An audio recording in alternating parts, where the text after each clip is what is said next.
जय हिंद दोस्तों, कैसे हैं आप सब। आई होप कि अच्छे ही होंगे। मैं आशीष पांडे स्वागत करता हूं आप सभी का आपके अपने यूट्यूब चैनल स्टडी विद आशु में।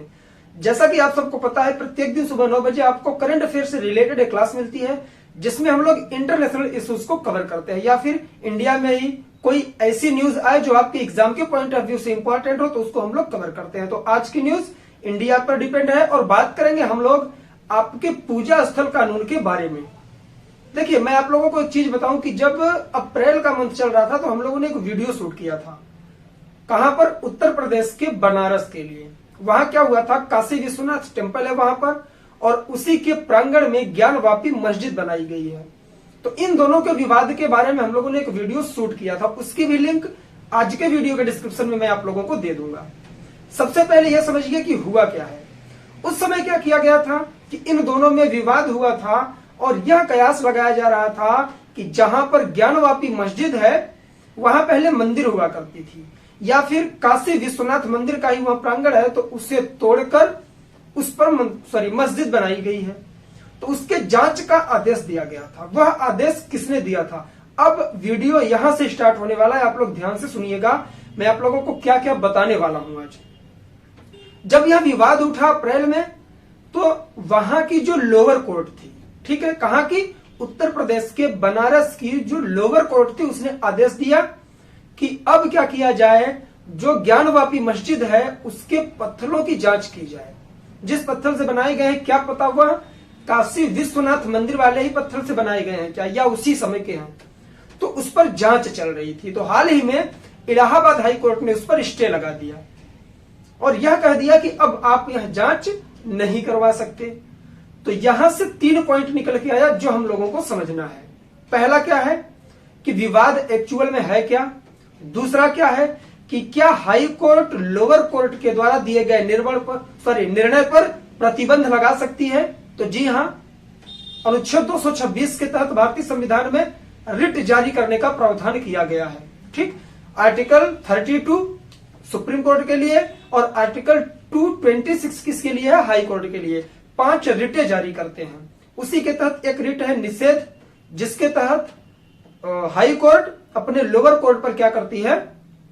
नियंत्रण कर सकती है या उसे अपने पास बुला सकती है, उसका पूरा का पूरा मामला। 2 पॉइंट हो गया। पहला कौन सा? विवाद क्या था। दूसरा क्या कि हाई कोर्ट क्या अपने लोअर कोर्ट पर प्रतिबंध लगा सकती है। 2 पॉइंट। तीसरा पॉइंट निकल के आया, पूजा स्थल कानून 1991 में बनाया गया था। इसके बारे में भी हम लोग समझेंगे। ठीक, तो यह 3 पॉइंट है, ध्यान से समझिएगा। आपके एग्जाम में डायरेक्ट प्रश्न यहां से बन सकता है। तो चलिए बिना किसी देरी के वीडियो की शुरुआत करते हैं। हुआ क्या है, मैंने जैसे स्टार्टिंग में आप लोगों को बताया कि बनारस में काशी विश्वनाथ मंदिर है, उसी के प्रांगण में ज्ञानवापी नाम का एक मस्जिद बनाया गया है। तो अप्रैल 2021 में वहां एक मुकदमा दायर किया गया, याचिका दायर की गई कि इस मस्जिद को यहां से हटाया जाए, मंदिर को तोड़कर बनाया गया है।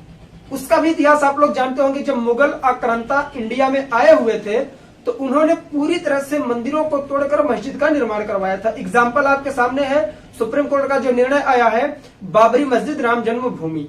तो यही कयास लगाया जा रहा है वहां पर भी। तो वहां पर याचिका दायर की गई तो वहां की लोअर कोर्ट ने क्या किया, आदेश दिया कि उस मस्जिद की जांच करवाई जाए। तो जांच चल रही थी। हाल ही में इलाहाबाद हाई कोर्ट ने उसे बैन कर दिया, उसकी जांच को रोक दिया कि नहीं, आप जांच नहीं करवा सकते। क्यों? क्योंकि पहले से ही पूजा स्थल कानून 1991 बनाया गया है।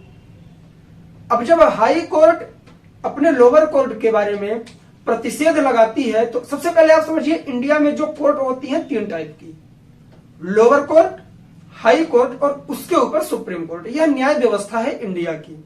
सुप्रीम कोर्ट का अधिकार हाई कोर्ट पर होता है, हाई कोर्ट का अधिकार लोअर कोर्ट पर होता है। अधिकार का मतलब यह है कि अगर आप लोअर कोर्ट से संतुष्ट नहीं है निर्णय से, आप हाई कोर्ट जाइए, हाई कोर्ट से नहीं है तो आप सुप्रीम कोर्ट जा सकते हैं। तो इन्हें रिट जारी करने का अधिकार दिया गया है। आप लोगों ने एक चीज पढ़ी होगी, मूल अधिकार। भारतीय संविधान में भाग 3 में अनुच्छेद 12 से लेकर 35 तक मूल अधिकार के बारे में बात की गई है। ठीक, और उसके बाद अनुच्छेद 32 में, अनुच्छेद 32 को एक तरह से अगर हम लोग देखें तो मूल अधिकारों का संरक्षण करने वाला अनुच्छेद कह सकते हैं।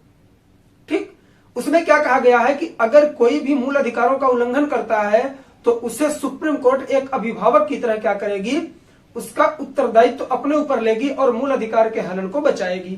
तो अनुच्छेद 32 दो प्रकार के रिट जारी करने का अधिकार देता है, सुप्रीम कोर्ट को और हाई कोर्ट दोनों को। 5 रिटें टोटल होती हैं, जिसमें से सुप्रीम कोर्ट को भी 5 प्राप्त है, हाई कोर्ट को भी प्राप्त है। आर्टिकल अलग अलग है, ध्यान रखेंगे।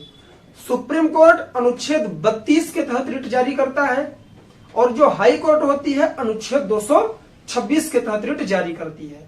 तो इसमें कुल 5 रिटें हैं। कौन कौन सी रिटें हैं? बंदी प्रत्यक्षीकरण, परमादेश, अधिकार परीक्षा, उत्प्रेषण, निषेध और एक और है। बंदी प्रत्यक्षीकरण, अधिकार परीक्षा, परमादेश, उत्प्रेषण और निषेध, 5 रिट मैंने आप लोगों को बताया। तो इस समय इलाहाबाद हाई कोर्ट ने इसका प्रयोग किया है। पहले समझ लें बंदी प्रत्यक्षीकरण क्या होता है। अगर किसी व्यक्ति को गिरफ्तार किया जाए तो उसे 24 घंटे के अंदर मजिस्ट्रेट के सामने पेश करना चाहिए।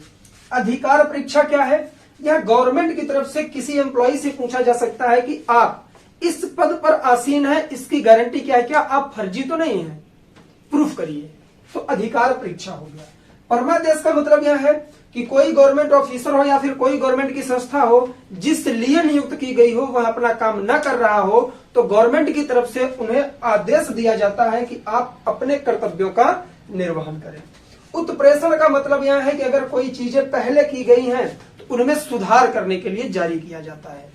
लेकिन निषेध यहां होता है कि अगर अधीनस्थ न्यायालय कोई काम कर रहा है और वह उसके कार्य क्षेत्र के बाहर जा रहा है तो उसका जो अपर न्यायालय होगा, अपर कोर्ट, वह उससे अधिकार छीनकर अपने पास रख सकता है। तो यहां पर भी यही हुआ है और इलाहाबाद हाई कोर्ट ने इसी रिट का प्रयोग किया है। आर्टिकल लिख लेंगे 226 हाई कोर्ट के लिए, और अगर सुप्रीम कोर्ट की बात करेंगे तो आर्टिकल 32, ठीक, रिट जारी करने का अधिकार। तो निषेध में यही निकल गया है, आप लोगों ने समझ लिया, ठीक। अब आगे बढ़ते हैं। प्लेस ऑफ वर्शिप एक्ट 1991, पूजा स्थल कानून 1991। इसमें क्या हुआ देखिए, जब इंडिया हमारी इंडिपेंडेंट हुई, पूरी तरह से स्वतंत्र हुई, आजाद हुई, कब? साल 1947 में 15 अगस्त को। तो इंडिया में जब आजाद हुआ तो विभाजन भी हुआ 14 अगस्त को, भारत और पाकिस्तान का धर्म के नाम पर विभाजन हुआ। तो काफी मुस्लिम लोग वहां चले गए, हिंदू यहां आए, कुछ रह भी गए। तो जो लोग थे उस समय के, उनमें कुछ भ्रांतियां फैली कि जब मुस्लिमों के लिए अलग से कंट्री बनाई गई तो इन्हें वहां जाना चाहिए, यहां नहीं रुकना चाहिए। तो जब ये सारी चीजें उस समय के राजनेताओं ने देखा जो संविधान का निर्माण किए थे, तो उन्हें लगा नहीं यार, इंडिया तो एक तरह से सेकुलर स्टेट है, धर्मनिरपेक्ष राज्य है, यहां प्रत्येक धर्म को समान वरीयता दी जाती है।